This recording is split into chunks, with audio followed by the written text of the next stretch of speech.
Hello students, करते हैं worksheet number 41 for the date 7 October 2020 class 10 science की Hindi medium worksheet.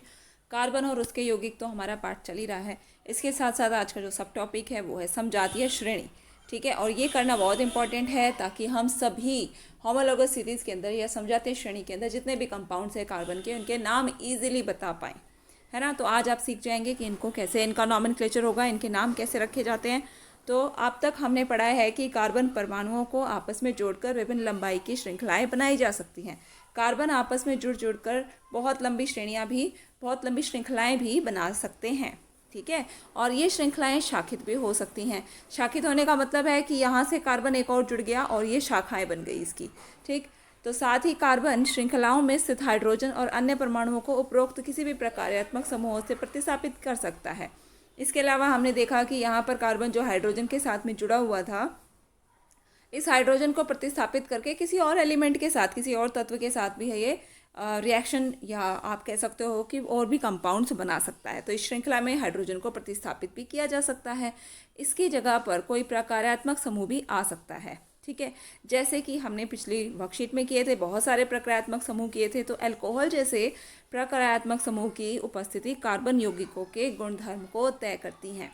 तो अगर हमने हाइड्रोजन को यहाँ से रिमूव करके यहाँ पर अगर मैंने OH लगा दिया तो ये अल्कोहल बन जाएगा, और अल्कोहल बनते ही इसके सारे गुणधर्म चेंज हो जाएंगे ना।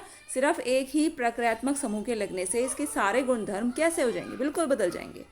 जैसे कि CH3OH है, CH3OH यानी कि मेथनॉल, C2H5OH यानी कि एथनॉल, एंड C3H7OH ये प्रोपेनॉल होगा, और C4H9OH ये बेटा ब्यूटेनॉल होगा। ओके, तो अब हमने जितने भी ये चार तरह के ये अल्कोहल्स जो इनके नाम हमने गिने, इन चारों के रासायनिक गुणधर्मों में अत्यधिक समानता होगी, क्योंकि ये एक ही श्रेणी में आते हैं। सभी जो हैं OH ग्रुप लगाए हुए हैं, OH ग्रुप इन सभी में है, और ये चारों क्या हैं, अल्कोहल हैं। अतः यौगिकों की ऐसी श्रृंखला जिसके अंदर कार्बन श्रृंखला में स्थित हाइड्रोजन को एक ही प्रकार का प्रकारात्मक समूह प्रतिस्थापित करता है, उसे हम समजातीय श्रेणी कहते हैं। तो इस तरीके से समजातीय श्रेणी बन जाएगी। जैसे कि हमने लिया CH4, ठीक है, CH4 में से मैंने एक हाइड्रोजन को रिमूव कर दिया, तो मेरे पास क्या बचा, CH3। एक हाइड्रोजन रिमूव कर दिया, एक हाइड्रोजन को रिमूव किसने किया, OH ने अगर कर दिया, तो ये क्या बन गया, अगर ये मीथेन था तो ये क्या बन जाएगा, ये बनेगा बेटा मैथनॉल। ओके, हिंदी में भी इसे मैथनॉल ही कहते हैं। तो मैंने यहाँ मीथेन से क्या बना दिया, मैथनॉल बना दिया। इसी तरीके से एक और एग्जाम्पल अगर आप देखो, मैंने लिया C2H5, मैंने लिया C2H6, इसको हम बोलते हैं एथेन। ओके, C2H6 में से मैंने एक हाइड्रोजन को रिमूव कर दिया, कितने बचे, C2H5। ओके, लेकिन इस हाइड्रोजन को रिमूव किसने किया, कौन था इसे रिमूव करने वाला, वो था OH प्रक्रियात्मक समूह। और OH उस हाइड्रोजन को रिमूव करके यहाँ लग गया, क्योंकि उस एक H की यानी कि उस हाइड्रोजन की जगह तो खाली थी ही ना। अगर वहाँ पे OH ग्रुप जुड़ गया तो ये क्या बन जाएगा, एथेनॉल। क्या बनेगा ये, इसको हम बोलेंगे एथेनॉल। ओके, इसी तरीके से और भी जो हमने कल की वर्कशीट में, पुरानी वर्कशीट में प्रक्रियात्मक समूह पढ़े थे, वो भी इस तरीके से कनेक्ट होकर इसके साथ दूसरी एक समजातीय श्रेणी बनाएंगे। समजातीय श्रेणी कैसे बनी, क्योंकि मैंने यहाँ पे पढ़ा कि CH3OH ये बन गया मेरा मेथनॉल, इसके बाद आता है C2H5OH ये बन गया मेरा एथेनॉल, मेथनॉल, एथेनॉल, फिर प्रोपेनॉल, ब्यूटेनॉल। तो ये सब क्या आ गए, एक समजातीय श्रेणी में आ गए। ओके, यदि हम उत्तरोत्तर, सबसे पहले हमें ये क्वेश्चंस करने पड़ेंगे, फिर उसके बाद आगे की पढ़ाई करेंगे। उत्तर देने का प्रयास करें। अगले युग्म यानी कि C3H8 और ब्यूटेन C4H10 में क्या अंतर है। तो इन दोनों में अगर आप बात करें, हम देख सकते हैं कि ये है C3H8 और ये है C4H10। तो इन दोनों में किसका अंतर है, इन दोनों में एक तो कार्बन बढ़ गया है और दो हाइड्रोजन के एटम्स बढ़ गए हैं, यानी कि इन दोनों में कितने का अंतर है, CH2 का अंतर है। ठीक है, तो CH2 इसका इसमें फ़र्क नज़र आएगा आपको। क्या आप इन युग्मों के आणविक द्रव्यमानों में अंतर ज्ञात कर सकते हैं। कार्बन का परमाणविक द्रव्यमान 12U है, 12 यूनिट्स, और हाइड्रोजन का परमाणविक द्रव्यमान 1 यूनिट है। ओके, तो इसमें हम आणविक द्रव्यमान, तो इसका आणविक द्रव्यमान निकालने के लिए हमें क्या करना पड़ेगा, हमें पता है कि इनके दोनों के बीच में कितने का अंतर आ रहा था, CH2 का अंतर आ रहा था। CH2 के अंतर के लिए मुझे क्या करना पड़ेगा, कार्बन यानी कि 1 12 यूनिट, और हाइड्रोजन के कितने हैं, 2 दो एटम्स हैं हाइड्रोजन के और एक एटम का द्रव्यमान कितना है, 1 यूनिट है। तो यहाँ 1 यूनिट हुआ, यानी कि 12 + 2 ये हो गया 14U। ये इसका आंसर होगा, इसे आप करेंगे। ठीक है बेटा, आगे बढ़ते हैं वर्कशीट में। यदि हम उत्तरोत्तर यौगिकों के सूत्रों को देखें, जैसे कि CH4 C2H6, इनमें एक इकाई का अंतर है CH2 का, है ना। अभी हमने बात की तो ये अंतर पता चला कैसे आता है। तो जो भी हम श्रेणी करेंगे उन श्रेणियों में पहले और दूसरे के बीच में CH2 का अंतर आ रहा है, इतने एटम्स अगले मेंबर में बढ़ जाते हैं। इसी तरीके से जो अगले होंगे C2H6 और C3H8, उनमें भी CH2 का अंतर आएगा। ओके, तो इस तरीके से समजातीय श्रेणी में आप बता सकते हैं।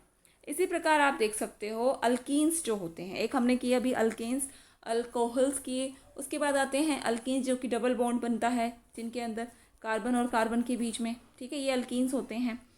एल्कीनों में भी समजातीय श्रेणी को देखें तो श्रेणी का पहला सदस्य कौन होगा, एथीन होगा। क्यों, उसमें मिथीन क्यों नहीं बनता?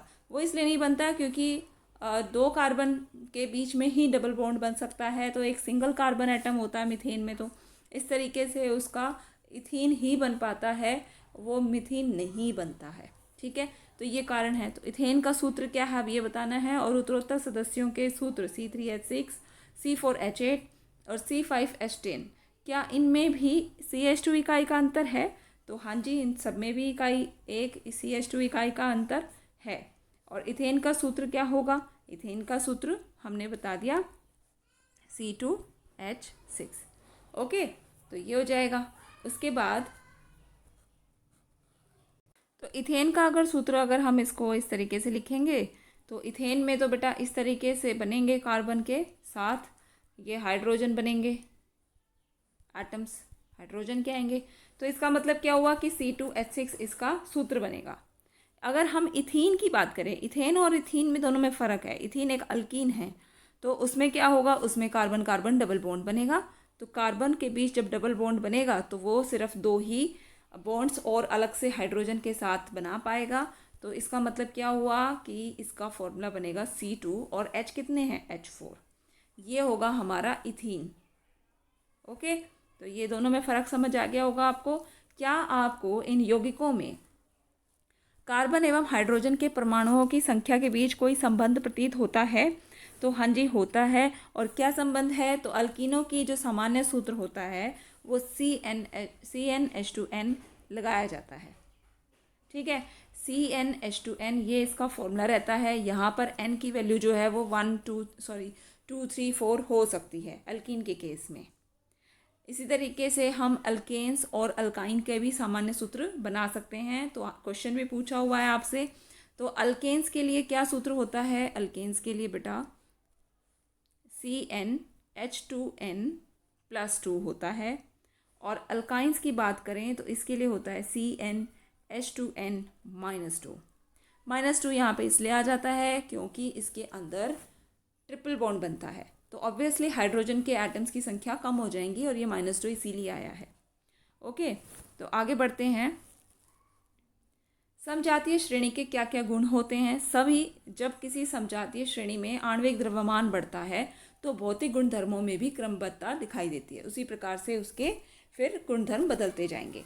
ऐसा इसलिए होता है क्योंकि आणविक द्रव्यमान के बढ़ने के साथ गलनांक और क्वथनांक में भी वृद्धि हो जाती है। आणविक द्रव्यमान बढ़ रहा है, उसमें कार्बन और हाइड्रोजन के एटम जो है वो जुड़ते जा रहे हैं। CH2 का फर्क आ रहा था ना समजातीय श्रेणी में, तो इस वजह से उसका क्या होगा, फिर ये क्वथनांक और गलनांक जो हैं उनमें भी वृद्धि आएगी। किसी विशेष विलायक में विलयता जैसे भौतिक गुणधर्म में भी इसी प्रकार की क्रमबद्धता वो दर्शाते हैं। और किंतु पूर्ण रूप से प्रक्रियात्मक समूह के द्वारा सुनिश्चित किए जाने वाले रासायनिक गुण समजातीय श्रेणी में एक समान बने रहते हैं। ठीक, तो आगे जो हमें प्रश्न दिए गए हैं, कार्बन यौगिकों की नाम पत्ती भी एक बार देख लेते हैं। तो किसी समजातीय श्रेणी में यौगिकों के नामों का आधार जो बेसिक कार्बन होता है उनकी मूल श्रृंखलाओं पर आधारित होता है। हमें श्रृंखला देखनी है कि कितने कार्बन जुड़े हुए हैं। सबसे पहली बात तो हम पहले चेक करेंगे कि इस चेन में कितने कार्बन हैं। चेन में कार्बन गिनने के बाद हमें पता चल जाएगा कि इसका मूल नाम क्या रहेगा। ठीक, अगर मैथ रहेगा इसका मतलब उसमें एक कार्बन एटम है। एथ अगर ये रहेगा तो उसमें क्या होगा, उसमें 2 कार्बन एटम दिखा रहा है। तो हम जो प्रक्रियात्मक समूह हैं उनकी प्रकृति के अनुसार पूर्वलगन, उपसर्ग या अनुलगन यानी कि प्रत्यय उनको हम संशोधित कर सकते हैं। जैसे कि अल्कोहल्स के केस में ये जो इनके मूल नाम है वो देखो सभी सेम रहेंगे, मैथ ही रहेगा, सब में आगे मैथ ही लगाया हुआ है। अल्कोहल में क्या लग जाएगा, ऑल लग जाएगा, मेथनॉल बन गया है ना। एल्डिहाइड्स में अल लग जाता है, अल ये वाला। ओके, हिंदी में आपने किए होंगे ना, संधि विच्छेद और संधि जब करते हैं दो शब्दों की। कार्बोक्सिलिक अम्ल के केस में ओइक एसिड लग जाता है, या ओइक अम्ल हिंदी में लगा सकते हैं। तो इस तरीके से इनके नाम बदल जाते हैं। अल्कोहल की सीरीज़ कैसे बनेगी, मेथनॉल, एथेनॉल। प्रोपेनॉल का मतलब होता है 3 कार्बन, यहाँ 2 कार्बन, यहाँ 1 कार्बन। और ब्यूटेनॉल का मतलब होता है 4 कार्बन्स। ओके, इसी तरीके से अगर अगला हम 5 कार्बन की चेन वाला अल्कोहल बनाएंगे तो वो क्या हो जाएगा, वो पेंटेनॉल हो जाएगा। इसी प्रकार एल्डिहाइड है, मेथनल, एथेनल, प्रोपेनल, ब्यूटेनल। इनमें कंफ्यूज होने की ज़रूरत नहीं है। ऑल जो है, ऑल की आवाज़ आती है वो अल्कोहल होता है, अल की आवाज़ आती है वो एल्डिहाइड होता है। याद रहेगा ना बच्चों। कार्बोक्सिलिक एसिड में ओइक एसिड जुड़ जाता है, ओइक, हम इसको ऐसे लिख सकते हैं, ओइक अम्ल या ओइक एसिड। ठीक है, तो मेथनोइक एसिड, एथेनोइक एसिड, फिर प्रोपेनोइक एंड ब्यूटेनोइक एसिड्स। इसके अलावा क्वेश्चंस जो दिए गए हैं कि समजातीय श्रेणी को परिभाषित कीजिए और C4H9OH के समजात सदस्य के नाम और संरचनात्मक सूत्र लिखिए। तो इसके लिए आप समजातीय श्रेणी की डेफिनेशन लिखेंगे, यहाँ आपको दी गई है। एग्जाम्पल्स लिख सकते हैं आप अल्कोहल की समजातीय श्रेणी यहाँ से लिख के चारों को। इसके अलावा जो अगला क्वेश्चन है, C4H9OH का आपको समजात बताना है। तो इसके सभी ये समजातियाँ, इनमें से कोई भी आप लिख सकते हो, ये सभी इसके समजात हैं क्योंकि इसी के समजातीय श्रेणी के ये हैं। ठीक है बच्चों, अगला जो प्रश्न कहते हैं कि कार्बन यौगिक के एक समजातीय श्रेणी का सामान्य सूत्र क्या बनता है, CnH2n बनता है। इस श्रेणी के तीसरे और चौथे सदस्य का आणविक सूत्र लिखना है। तो देखो बच्चों, CnH2n, यहाँ पर हम n की वैल्यू को बदल सकते हैं। n की वैल्यू सपोज कीजिए मैं 2 रख लेती हूँ। अगर मैंने n की वैल्यू 2 रख दी तो ये क्या बनेगा मेरे पास, C2 और H 2 मल्टीप्लाई बाय 2। इसका मतलब क्या हुआ, ये बन गया C2H4। ठीक, अब अगला अगर मैं रखती हूँ n की वैल्यू 3, इस तरीके से आप निकाल सकते हैं। ठीक है, अगर आपको सूत्र याद रहेगा तो आप उसकी समजातीय श्रेणी का तीसरा, चौथा, कोई भी नंबर, किसी भी नंबर का उस समजातीय श्रेणी का सदस्य बता सकते हैं। ठीक है, तो अगर आप इसमें तीसरा पता करना चाहते हो तो n की वैल्यू रखिए 3।